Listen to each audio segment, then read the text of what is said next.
Welcome to the Truman Library. This is Mark Adams, the Education Director here at the Truman Library. And we are one of 14 presidential libraries in the country, part of the National Archives and Records Administration. I'm glad to participate in this program again, as we've done every year since the beginning of the program. Today we are going to learn about Harry Truman and the City of Independence. And I'm going to switch my screen here to the presentation I have for you. And for those on Facebook or joining us online, we could be glad to answer any questions you have through comments or through the chat feature on Zoom as you join us on there too. For teachers joining later, we're going to pause at certain points where you might be able to do some interaction in the classroom as you watch this with your students at your convenience. We're going to switch the screen to the PowerPoint and then begin the presentation.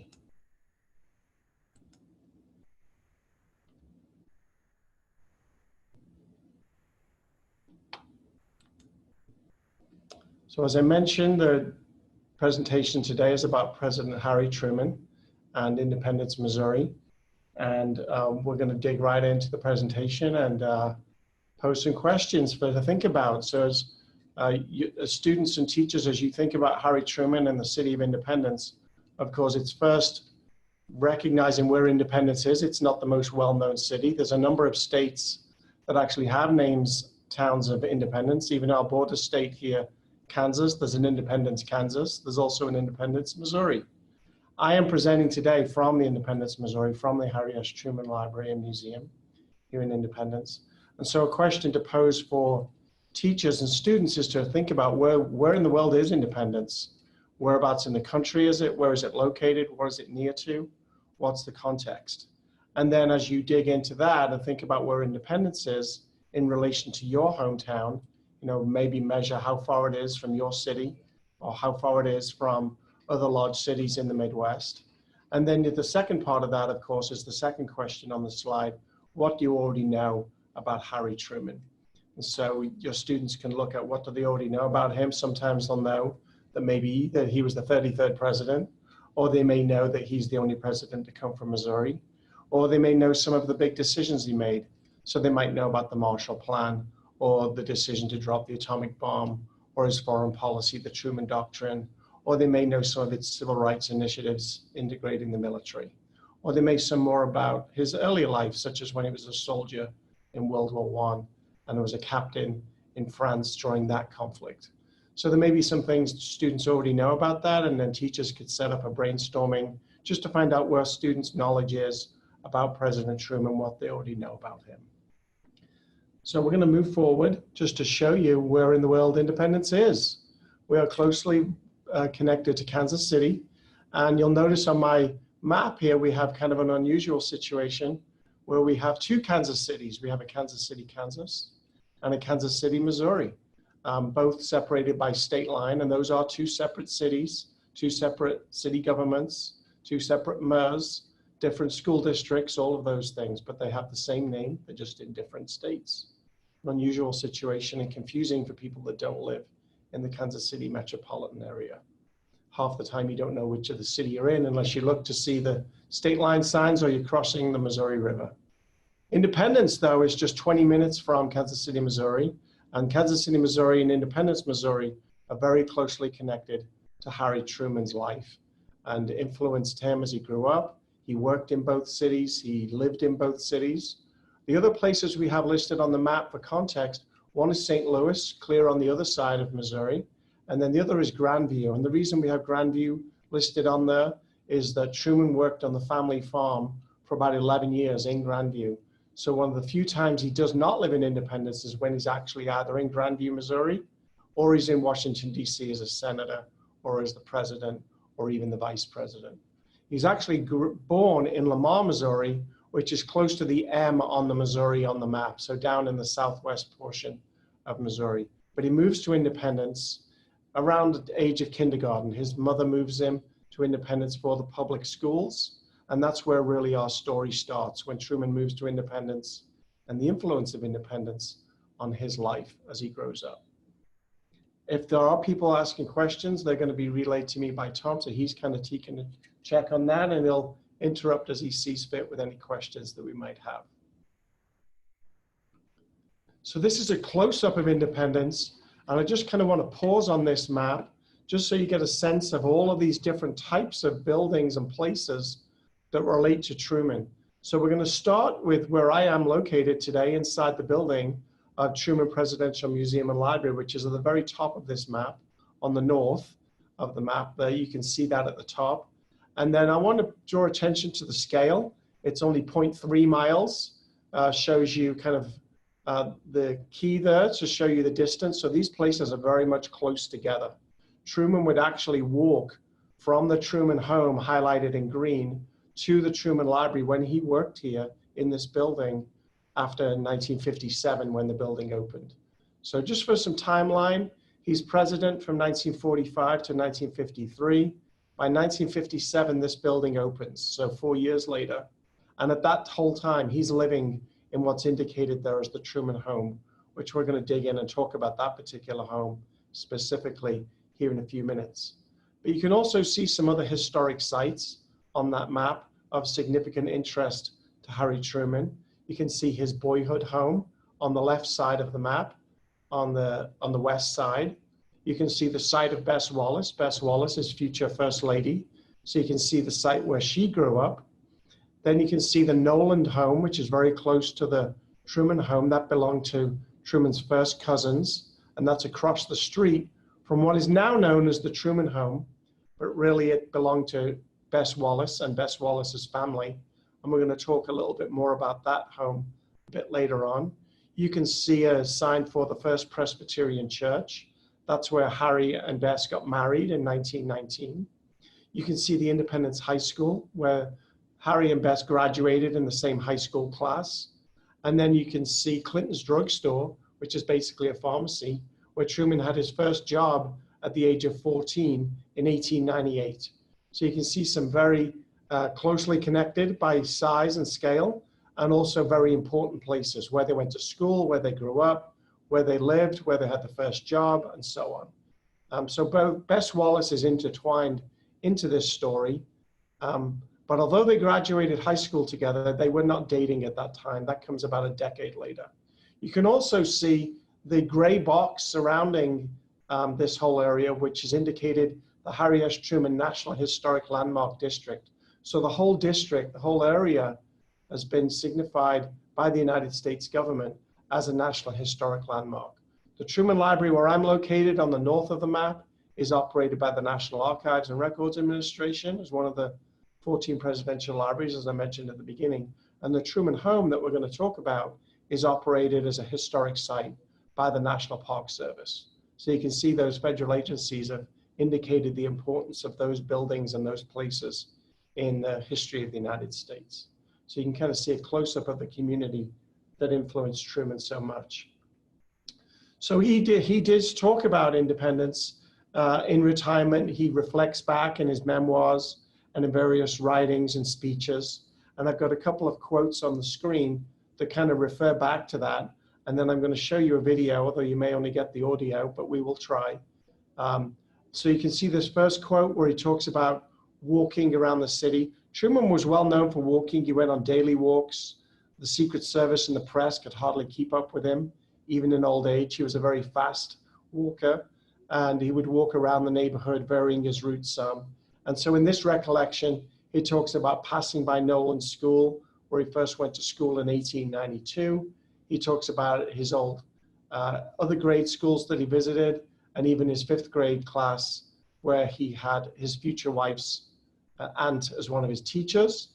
And then in the second quote, he talks about the high school that he attended, which, as I mentioned before, Harry and Bess were in the same high school graduation class in 1901. And then he talks some about independence as history when he refers to it as a gateway city of the old Great West. And what he's indicating there is he's talking about the trails, the Oregon Trail, the California Trail, and the Santa Fe Trail. Those trails jumped off from Independence. So Independence was a jumping off point for pioneers heading west prior to when Truman was alive, of course. But Truman had a connection to that. One of Truman's grandfathers, Solomon Young, was a trader on the Santa Fe Trail, and he remembered hearing those stories from his grandfather. So he very well connected to those trail stories and the importance of independence in those trails west from 1820s to the 1860s. And so that was very important to Truman, who was an avid reader and a large student of history. I'm going to stop sharing the PowerPoint, so I may come back on the screen briefly. And then we are going to switch to the browser to see if we can see this video of Truman. We'll see if we can get this to work. And even if you don't get the video, you may well get the audio. So let's see what we can get here. Well, it's good to be back home in what I call the center of the world, Independence, Missouri. I think it's the greatest town in the United States, and I've been all over the country and I've been to Europe and South America and several other places. But I still like to come back home, and I'll continue to feel that way as long as I live. And I think you find everybody in Independence feels the same way about this town, because it's the center of things for most of us. It's the center of things for me. And I'm more than happy to be here and to stay here for the rest of my life. I hope it won't cause you too much trouble while I'm here.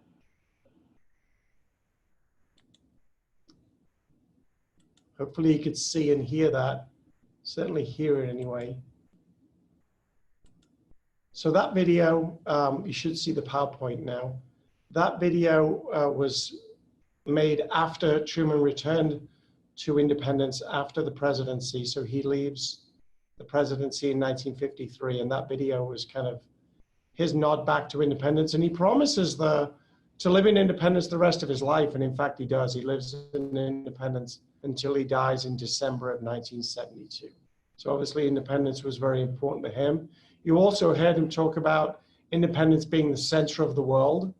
I think that often harks back to the trails and the importance of independence as a jumping off point. And in fact, when the building here that I'm in, the Truman Library, was opened in 1957, Truman commissioned a Midwestern artist, Thomas Hart Benton, to paint a mural in the entrance of the Truman Library and Museum. And that painting is not about Harry Truman. It's about independence and the opening of the West. And it signifies the three trails as they head west towards Santa Fe, California, and Oregon. So that history of independence was really important. His own grandparents were pioneers that came from Kentucky before they settled in independence. So he really had a strong connection to that pioneer history. If I just click on this, there we go. So I've mentioned a few times what was indicated on the map as the Truman Home. That's what it's called today in 2019. But in fact, this home belonged to his wife and his mother-in-law. And basically his wife's family name was Wallace, Bess Wallace Truman. Wallace was her maiden name. This was a family home that belonged to the Gates family and eventually the Wallace family as the daughter inherited the home. But this home becomes supremely significant for Harry Truman, because after he gets married in 1919, he moves into this home and he lives there until he dies in 1972, except for when he's a senator and vice president and president and living in Washington, D.C.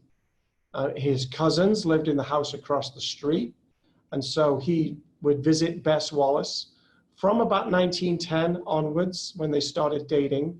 They graduated in 1901. They kind of reconnect in 1910. At that time, he's actually living in Grandview himself, but he would come on the weekends and visit his cousins in the house across the street, the Nolan family, and he would visit Bess, and they would visit on the weekends. And so this entrance that you see, the front entrance there, this is exactly directly across the street from the Nolan home, and this was the view of the house that he would have as he crossed the street to go knock on that door to see if Bess was available to hang out and so forth. So they date for about 9 years on and off, but he goes off to fight in France in 1917.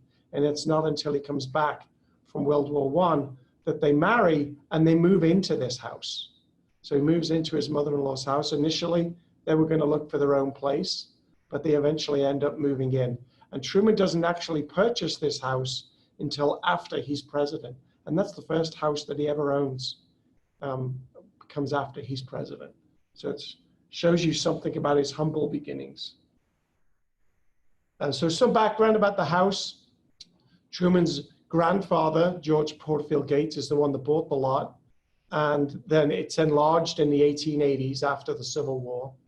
And then after Bess Wallace's own father dies in 1903, Bess and her mother and her brothers move in with their grandparents. So she moves in shortly after high school.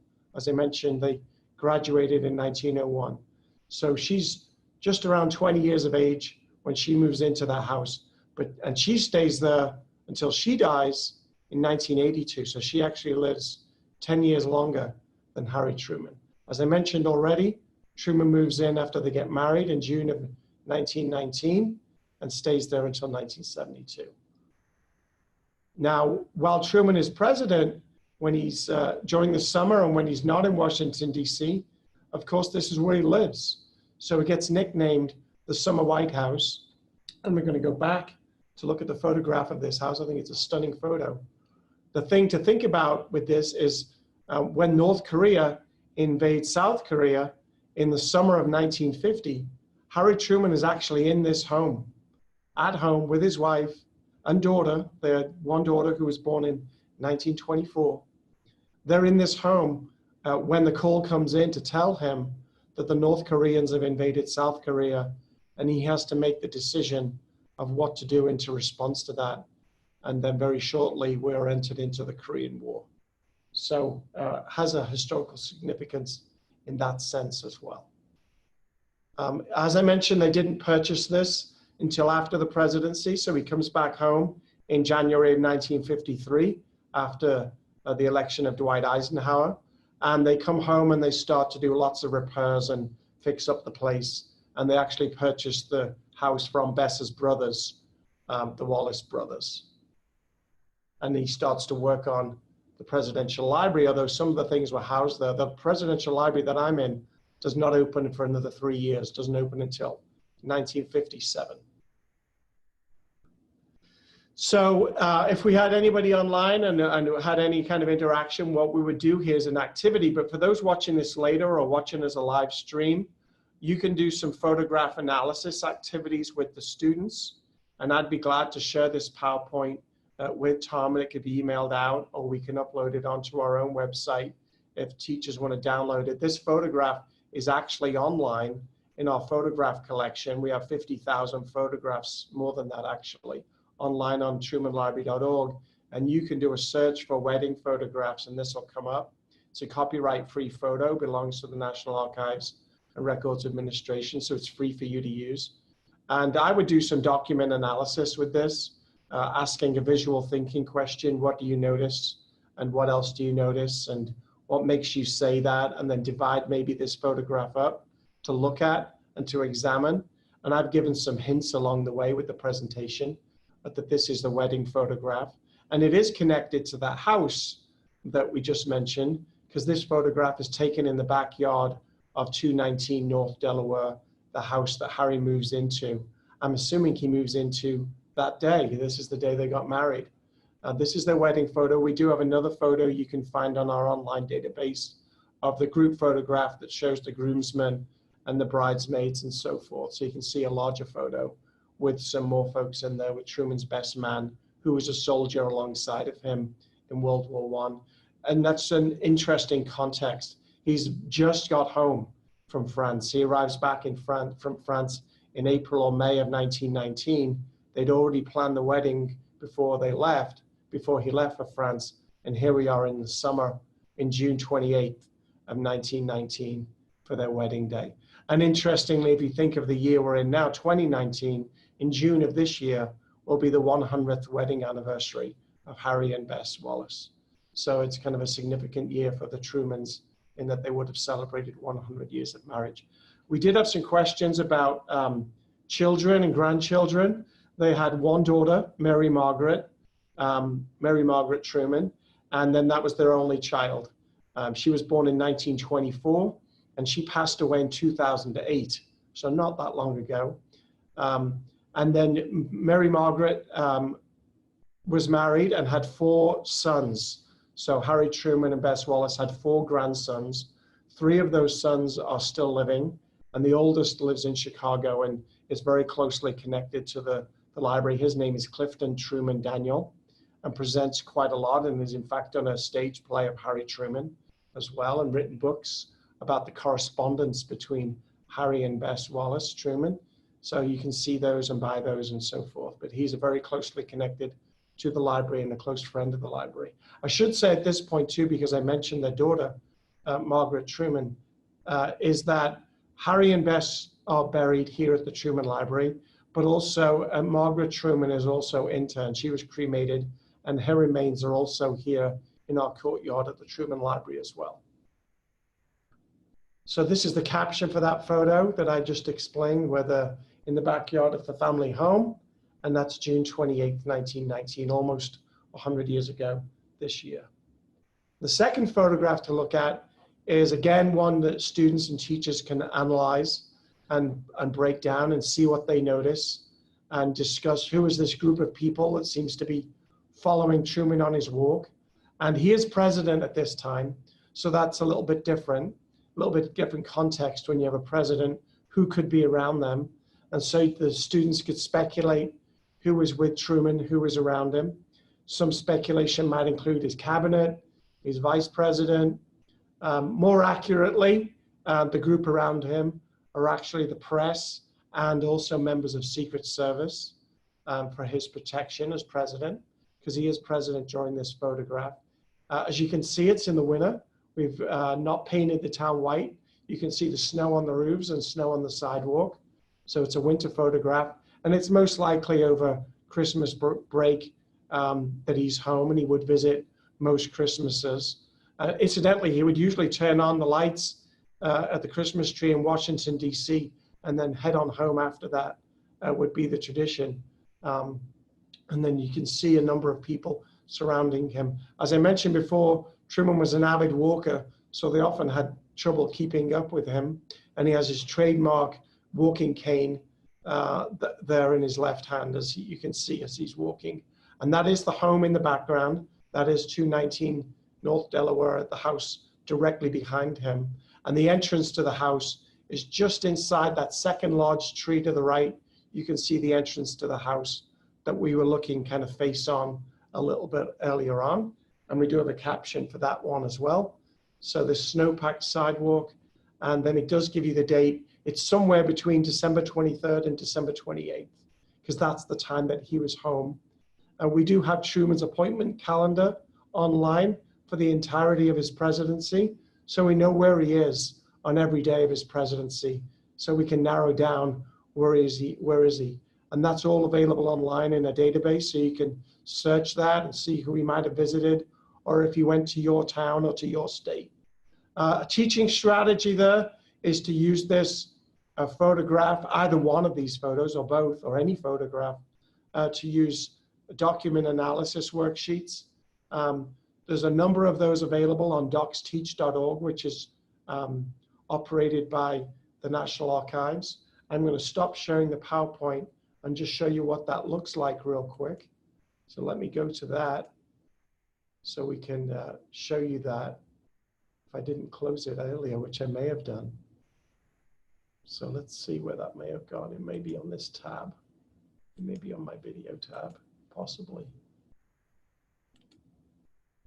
There we go. It's hiding from me. So can you see that? Tom, can you see that? Yep. Mm-hmm. So this is a document analysis tool that you can use with photographs, documents, posters. Let me scroll down and show you some of the different things. Political cartoons are popular. And what DocsTeach have done a great job more recently is created these for younger users as well. That's a recent addition. So you can see the worksheets for elementary students or those learning English. So you can see photographs, written documents, and so on. So here's what the photograph one might look like. I didn't preload this one, so I'm risking the speed of the internet to show this PDF. And I can keep talking until it loads. So that's not too much of a problem. But you saw there was 7 or 8 different tools there, and then also broken down by age level. And of course, it's not going to load for me because it's just going to be difficult. It actually did load. It loaded as a PDF in a separate window. I'm not going to go to that right now. But you can see the different options. And then for secondary students, the same categories, but the questions are a little bit more difficult. And you could look at both and see what suits your students best as a way to dig into using primary sources, using all different types of media. Younger students, often visual media works really well. It can be a great way to start a lesson or to wrap up a lesson. So I'm going to stop that one.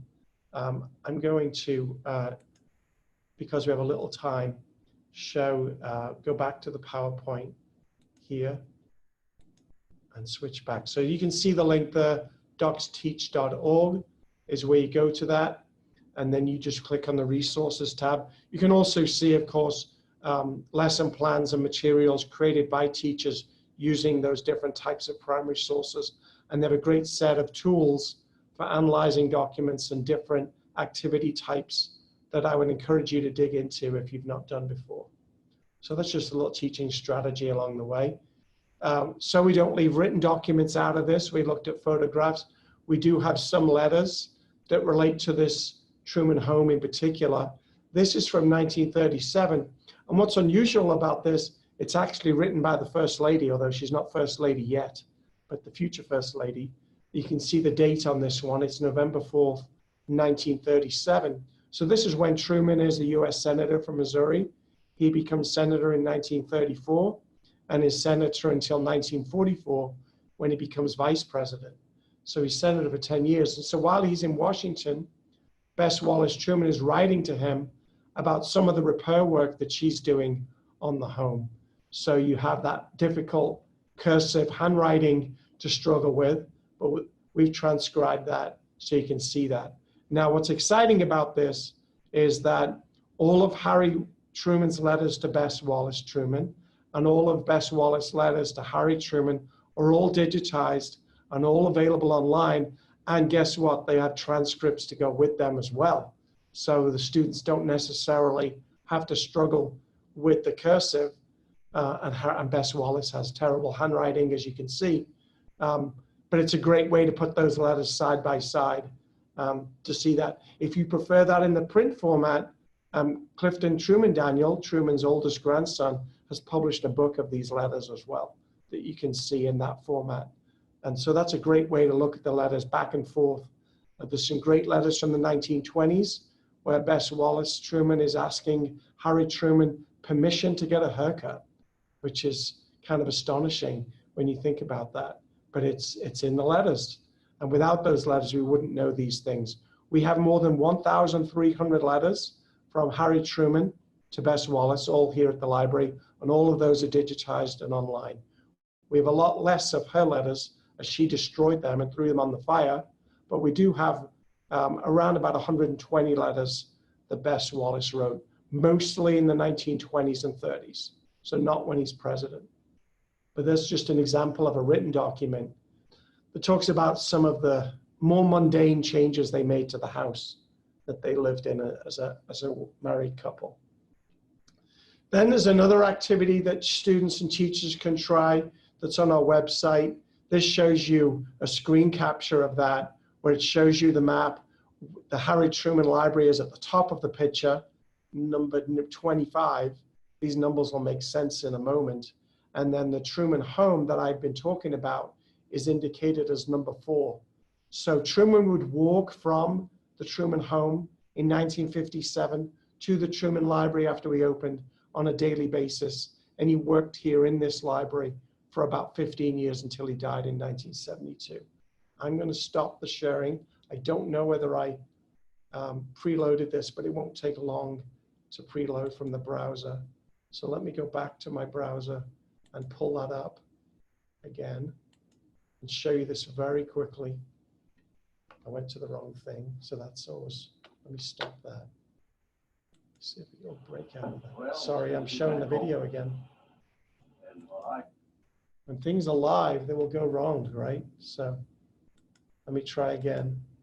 See if I can find a browser for us, but I don't see one. Let me,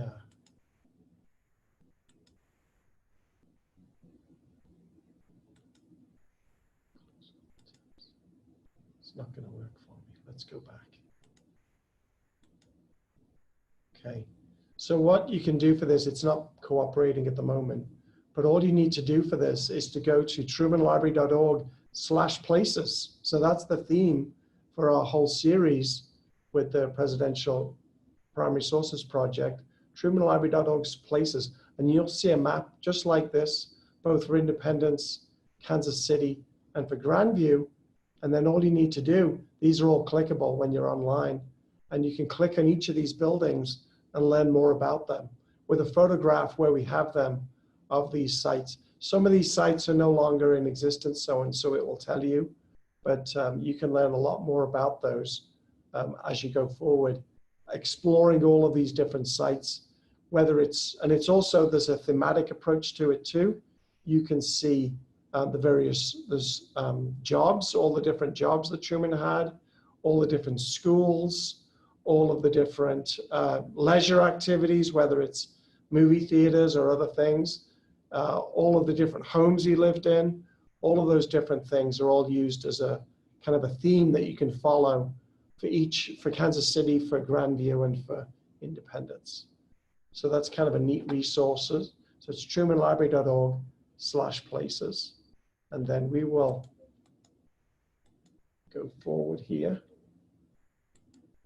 And then I just wanted to finish up with this cool shipping crate. This is from the White House. So after Harry Truman leaves office in 1953, as you can imagine, they had a lot of belongings that they needed shipping back home. And the law was a little different then. So any presidential gifts that Truman received belonged to him. I'll talk more about that here in a second. But all of those items were shipped back to the Truman home, what they indicate on this crate as the Independence House. No address, which I think is pretty fascinating. I think everybody in Independence knew where the president lived. And then those were all shipped to the Truman home and unpacked. Now, after Truman's death in 1972 in his will, he donated all of those materials to the United States government, which is why the Truman Library has all of those things. But there are some interesting items. There's some very old artifacts that were given from heads of state. The Bess Wallace Truman used as a vase to put flowers in, or something like that. And some of those might have been 1,000 or 2,000-year-old Greek vases, or they may have been broken and in a shoebox in the basement of the Truman home. So there's a lot of interesting items that were uncovered. And it was at that time that we uncovered Truman's letters to Bess and some other items that are rich artifacts that we have in our museum here in Independence. So with that, I'm gonna stop the sharing, come back to my video. Tom, do we have any questions from Facebook or any other users? Let me just check. No, I'm not seeing any. Okay. So for the teachers that are watching this after the fact, because I know this will be available as a stream, my email is mark.adams@nara.gov. So if you use this in your classroom a little bit later on, you can certainly email me any kind of questions that the presentation might have prompted from students or from yourself as teachers. And then I would encourage you to look on trumanlibrary.org and access our documents and photographs and lesson plans online for teaching ideas and for more research and resources you can use in the classroom.